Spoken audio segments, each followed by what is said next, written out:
good morning, buenos dias. Tayo po'y magluluto ngayon guys ng fried rice. Ayan, ala chow pan. At ito ang ating mga ingredients. Ayan, meron tayong tofu. Ayan, broccoli. And then, ano siya guys, bell pepper.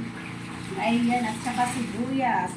Ayan, ang first thing to do guys, ayan, kukuha tayo ng butter guys. Ang ating panggisa. Ayan, lalagay natin sa ating kawali.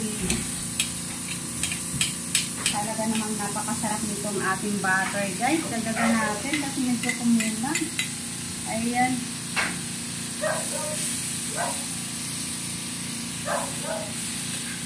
Ayan, lalagyan natin ng small amount of sesame oil. Ayan guys, napakasarap na ito.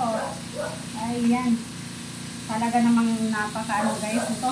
Pampasexy. Ayan. And then ilalagay na natin yung ating mga guys, mga ingredients. Ayan, bell pepper. Ang ating sibuyas. Ayan. Broccoli. Ayan guys. Lalagay na natin lahat guys. Ayan. Talaga namang napakasarap nito. Napakasustansya pa. Ayan ang ating sakog sa ating chow pan. Ayan, fried rice.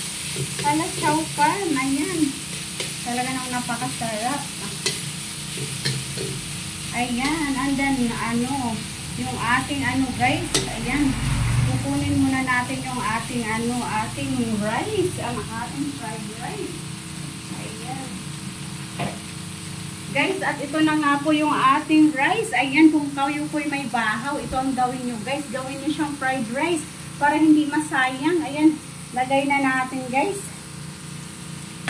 Ayan, talaga ng napakayami nito.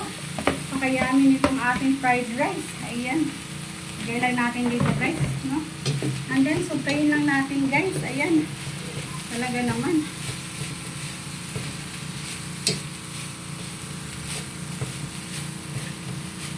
Ayan, ito po ang ating guys. Ayan.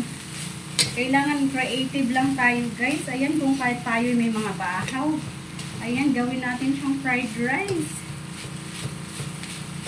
Ayan. Talaga namang hindi na mababaho pa yung kain nyo guys. Talagang mauubos sa ating ginawang napakasarap. Ayan. So guys, i-mix-mix lang natin guys hanggang sa magkulay brown. Ayan. Ayan, pwede nyo rin ito siya haluan ng itlog guys. Ayan. Depende po sa inyo guys kung ano pang ilalagay nyo. Ayan, pwede nyo siya haluan ng itlog at kung ano-ano pa. Ayan, talaga naman napakaganda natin guys. Ayan.